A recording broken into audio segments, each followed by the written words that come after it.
केवल टाइम जानता है कि क्या होने वाला है और भारत खरीद सकता है Sukhoi 57 M1 jet. Sukhoi 57 fighter jet का एडवांस वेरिएंट रूस ने बनाया है। Super Sukhoi Su-57 M1 America के F-35 और चाइना के J-20 को ये टक्कर देने वाला है। अब ये एडवांस वेरिएंट क्या है और किस लिए ये बनाया गया है? अभी तो Su-57 आया था, उसका एडवांस वेरिएंट इतना जल्दी ये क्यों लाया गया है, ये भी जरा समझने की कोशिश करते हैं कैप्टन श्याम। देखिए, ये जहाज बेहतरीन जहाज था। वैसे तो उन्होंने इसको 5 जनरेशन के लिए बनाया था, लेकिन इसके जो कुछ जो इसकी खामियां थी उस कारण से इसको F-20 या F-35 के साथ या F-22 रैप्टर जो है उसके साथ कंपेयर नहीं कर पा रहे थे। खासकर इसकी जो इंजन की जो थ्रस्ट थी वो इसकी कमजोर थी। ये पिछले वर्जन का इंजन इन्होंने लगाया था और एरोडायनामिक चेंजेस भी इसमें लाना जरूरी था। इसलिए इन्होंने ये जब लगा कि ये कम्पीट नहीं कर पा रहे मार्केट में, तो इन्होंने 2 साल पहले से ही तो सर अगर मान लीजिए उसकी जो कुछ कमजोरियां थी उसको लेकर ये बनाया गया है, तो मैं एक चीज ये जानना चाहता हूं कि भारत जो ये कह रहा है कि हम अपने कुछ स्क्वाड्रन को लेकर फॉर द टाइम बीइंग जो सोच रहे हैं, हो सकता है वो Su-57 ही रहे, तो क्या Su-57 एडवांस रहेगा सर? वो देखिए यही आ रहा है हमारे पास, यही आएगा। इसके 2 खामियां थी। खामियां कहते हैं कंपैरिजन, क्योंकि ये किसी को नहीं पता था। इसने जितने भी ट्रायल हुए हैं, जितने भी एयर शोज देते हैं, उसमें अच्छा काम किया था। मगर ये कह रहे थे कि Su-34 की इसकी इंजन लगी हुई है, पुरानी इंजन आपने लगा दी है। दूसरा, जो हेलमेट पहनते हैं ना, जो पायलट पहनते हैं, जिसके अंदर में बैटल पिक्चर मिलता है, तो उसके अंदर में इंटीग्रेशन कम था। अभी इन्होंने किया है, इन्होंने अभी दुनिया अचंभित है, 30 टारगेट को एक साथ ये पढ़ पाएंगे, 16 को इंगेज कर पाएंगे इससे।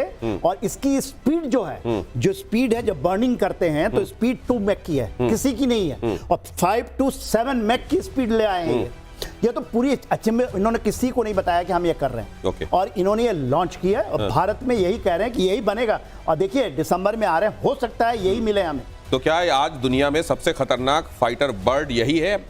ऐसा मैं तो उतना एक्सपर्ट हूं नहीं ना, तो ये बोल सकते हैं ना। हाँ, कोई नहीं बोल सकता है। ये तो फ्लाइंग की बात करूं तो मैं आपको समझा दूं इसको। हेड ऑफ डिस्प्ले की बात की उन्होंने, AI लगाया इसमें उन्होंने, और रेडार का उन्होंने बहुत तगड़ा इसमें लगाया है। और 1/3 ऑफ रशियन फ्लीट कल को यही जहाज रखेगी, इसलिए भारत भी इसको लेगा, क्योंकि हमें आराम से मेंटेनेंस भी मिलेगा और ट्रस्टवर्दी पार्टनर मिलेगा। तो Su-57M 5th जनरेशन का बेहतर और सबसे अच्छा जहाज बनने वाला है। अगली खबर लीजिए, ब्रह्मोस NG मिसाइल को लेकर बड़ी खबर। रूसी सेना में ब्रह्मोस को शामिल करने का फैसला। ब्रह्मोस NG को शामिल कर सकता है रूस।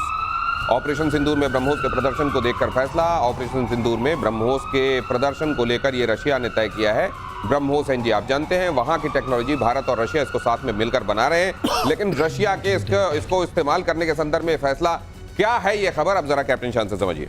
देखिए 2 चीजें इसमें, एक ब्रह्मोस का प्रोडक्शन जो हम कह रहे हैं कि हमारे पास कम है, और हमने लखनऊ में उसको हर साल 100 बनाने की कोशिश हम करने वाले हैं। अगले साल से 100 बनेगा, अभी तक 25 साल में 25 बन रहा था। और दूसरा है इस ब्रह्मोस को, जो हमारा प्रेजेंट वर्जन है, इसको लाइट करना, छोटा करना और सी, एयर और लैंड से तीनों से इसको बनाना, इसकी स्पीड अच्छी करना और इसकी कैपेबिलिटी बढ़ाना। तो NG जो है नेक्स्ट जनरेशन जो है, ये अगले 2 साल में, जिसकी टेस्ट फ्लाइट 25 के अंत तक करने वाले थे, अगले साल शुरू हो जाएगी। तो दोनों 2 चीजें, एक है प्रोडक्शन बढ़ाना और रशिया इसको खरीदेगा, हम फिलीपींस को भी देने जा रहे हैं तीसरी बैटरी, और एक्सपोर्ट मॉडल इसका हम देख रहे हैं। और दूसरी बात, इसके जनरेशन को आगे बढ़ाना। तो जो दूसरा बात है, वो हमें वो मिसाइल देगा जो हमारे लिए बहुत ही बेहतरीन होगा, लाइट वेट होगा और एयर से भी हम उसको लॉन्च कर पाएंगे, जैसे कि MiG-29। अभी हम MiG-29 के साथ इसका इंटीग्रेशन करने वाले हैं और तब हम एक air to surface missile capable platform बनेंगे। और इधर उत्तर कोरिया के शासक को लेकर यह खबर देखिए, किम जोंग ने बेटी किम जू के साथ पहली विदेश यात्रा की।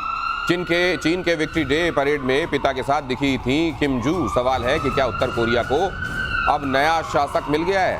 हमने बीते दिनों यह भी देखा था कि किम जू से एक ऑफिसर ने बात कर ली थी और वो बात इतनी नागवार गुजरी थी किम जोंग उनको कि उन्होंने मृत्युदंड दे दिया था उस ऑफिसर को। देखिए यहाँ पर 2 चीजें हैं। एक तो जिस तरह से शोकेसिंग की है, और पहली बार जब किम जोंग उन आए थे चाइना में तो उनके साथ में ही आई और पीछे खड़ी हुई दिखाई दी। इसके पहले 2-3 बार और दिखी हैं उनके परेड में। जब उन्होंने मिसाइल फायर किया था तब भी वो साथ में खड़ी हुई। इनकी उम्र के बारे में अनुमान लगाया जाता है, कोई आधिकारिक नहीं है, वो है कि 15-16 साल की है बच्ची है।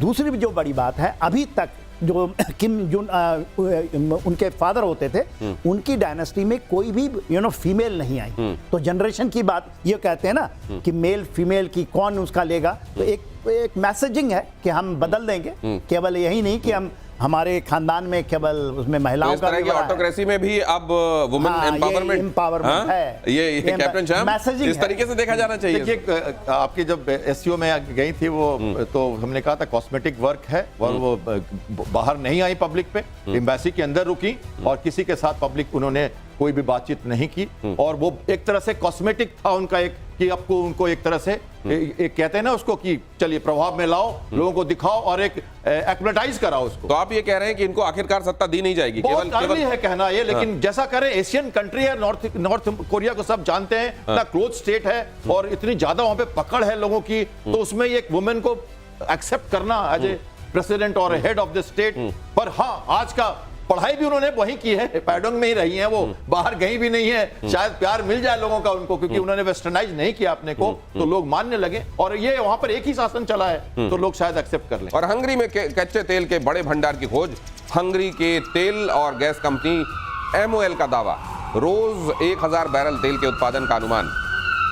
उत्तरी हंगरी में 2.5 किलोमीटर की गहराई में मिला भंडार। नेटो का सदस्य देश है हंगरी, और हंगरी में यह मिलना जाहिर है नेटो के उन तमाम देशों के लिए ये राहत की खबर है जो अभी तक एनर्जी के मामले में रशिया का मुंह ताकते हैं, और रशिया और यूक्रेन लड़ाई के समय उनके लिए बहुत सारी परिस्थितियां प्रतिकूल, खासतौर से विंटर्स में रहीं, जब एनर्जी अचानक कहीं पर नेटो के सदस्य देशों के बीच में मिलती है तो उनकी बाँछें खिलती हैं, लेकिन इसके बहुत सारे दूसरे इसमें पेचीदगियां भी होती हैं। और तेजस फाइटर जेट को लेकर एक बड़ी खबर है, वो देखिए, तेजस MK-1A के प्रोडक्शन में तेजी आएगी। डेनमार्क के फैसले से प्रोडक्शन में आएगी तेजी। डेनमार्क ने तेजस कंपोनेंट के निर्यात से प्रतिबंध हटा दिया है। तो तेजस मतलब भारत के आत्मनिर्भरता के संदर्भ में अपने जो प्रयास चल रहे हैं उनको गति देने के लिहाज से एक और सकारात्मक खबर। जनरल सिन्हा, देखिए, जो डेनमार्क से जो चीज़ आ रही है, क्योंकि एक पार्ट आ रहा है, वो इंजन चार्जर टर्बो कहते हैं, वो चीज़ आ रही है, एक चीज़ वो, क्योंकि ये बड़ी क्रिटिकल है,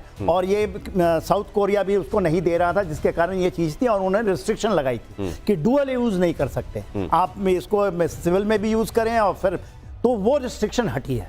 मगर हमारे अच्छी बात यह है कि हमारी एक बेंगलोर की कंपनी इसको बनाना शुरू कर दी, तो उसके कारण तेजस में ये लग रहा था। ये डेनमार्क वाली जो कहानी आप बता रहे हैं, नीदरलैंड वाली, उन्होंने हटाई इसलिए कि बेंगलोर में बनना शुरू हो चुका था, तो हम इसको नहीं लेते। इससे तेजी आएगी, क्योंकि हमारा सपना 18 स्क्वाड बनाने का है, 1-2 स्क्वाड नहीं, एक स्क्वाड में 18 जहाज होते हैं, तो 18 जहाजों के लिए ये बहुत इंपॉर्टेंट है कि ये जो आपका एक पार्ट आता है, only one part is coming, क्योंकि इंजन के उसको चार्ज करके उसको जो आप ये करते हैं, टर्न बनाते हैं, वो चीज आ रही है, एक पार्ट, वो बहुत अच्छी खबर है। और अगली खबर ये है कि चीन साउथ चाइना सी में चाइना की चौतरफा घेराबंदी हो रही है। फिलीपींस को ब्रह्मोस मिसाइलों की तीसरी खेप जाने वाली है। कैप्टन श्याम पहले ही आपको ये बता रहे थे, भारत से ब्रह्मोस मिसाइल की होगी डिलीवरी।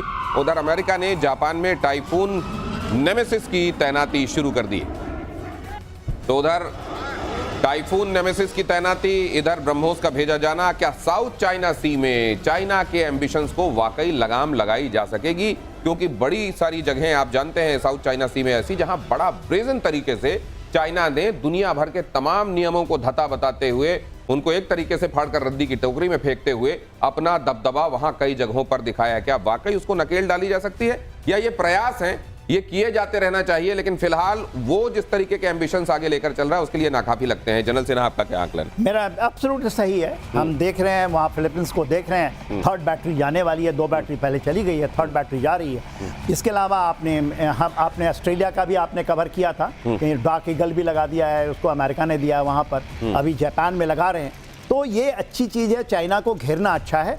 केवल चाइना को जो 9 डैश लाइन की बात करता है, वो उसकी मैं उसका नहीं मानता हूँ कि एक गलत है। दूसरा कहता है कि जो ताइवान स्टेट, ताइवान की बात छोड़ दीजिए, जो ताइवान स्टेट है ना 150 किलोमीटर कि ये हमारा है, कोई भी इससे गुजरेगा नहीं, दैट इज रॉन्ग चाइना। यदि चाइना को इसी तरह आप स्टेट ऑफ मलाका में कर दीजिए कि आप गुजरे नहीं, पैसा दीजिए उसको, तो चाइना के लिए फंसने की तो बात है, यह बहुत जरूरी है कि बैलेंस ऑफ पावर को करने के लिए। मगर यदि अमेरिका ये कह रहा है कि नहीं, हम उसको बढ़ने नहीं देंगे, हमारे से ऊपर नहीं निकलने देंगे, तो वो मल्टीपोलैरिटी है, उसको भी है हक करने का। और इधर नौसेना के साथ अगली खबर सर आपसे रिलेटेड, इस पर आपका कमेंट चाहूंगा। नौसेना के साथ P-75I पर बातचीत शुरू।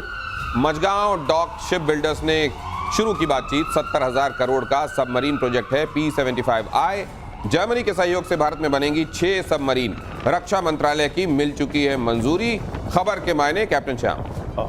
बिल्कुल 30 सेकंड लूंगा। देखिए, हमारे नेवल चीफ जापान गए थे, उसके बाद प्रधानमंत्री वहां गए। जापान के पास शिप्स बहुत अच्छे हैं, कैपेबिलिटी है, उसके पास सरफेस टू एयर मिसाइल्स नहीं है, सरफेस टू सरफेस मिसाइल्स नहीं है। आपके प्रतिशोध में मैंने ये बात बताई थी। यही करने के लिए अमेरिका, ऑस्ट्रेलिया, फिलीपींस के डिप्लॉयमेंट के बाद तीसरी बार उन्होंने ये मिसाइल सिस्टम लगाई है। 1600 किलोमीटर की रेंज सरफेस टू सरफेस और 300 किलोमीटर की सरफेस टू एयर, दोनों मिसाइल्स उन्होंने ओकिनावा बेस से प्रूव किया है। अब फायर करेंगे या नहीं पता नहीं, लेकिन मोबाइल बैटरीज लगा के उन्होंने चाइना को समझा दिया है। बात करते हैं हम प्रोजेक्ट 75 इंडिया सबमरीन की। तो देखिए, ये बहुत जरूरी है। हमने कलवेरी क्लास की 6 सबमरीन मैजगान डॉक में बना ली हैं, वो हमारी ऑलरेडी ऑपरेशनल हो गई हैं। और उसमें से जो सेकंड सबमरीन है खंडेरी जो है, उसका फिटमेंट होने वाला है, उसमें हम एयर इंडिपेंडेंट प्रोपल्सन लगाएंगे। अब ये क्या है जरूरी समझना, आत्मनिर्भर भारत, भारत में सबमरीन बनाना, और जो स्किल हमने बनाई थी मजगान डॉक में उसको चालू रखने के लिए 63,000 का ये प्रोजेक्ट है। एयर इंडिपेंडेंट प्रोपल्सन हमारे दर्शकों को समझना चाहिए। 21 से 30 दिन तक समुद्र के अंदर अदृश्य शक्ति के नेवी के बारे में जो जानकारी कैप्टन श्याम के पास है इस पर्टिकुलर टॉपिक पर, उनकी पास मजेदार जानकारियां लगातार 3 दिन तक आप सुन सकते हैं, लेकिन फिलहाल वक्त इजाजत नहीं दे रहा है। Thank you so much sir, thank you so much. प्रतिशोध में आज इतना ही।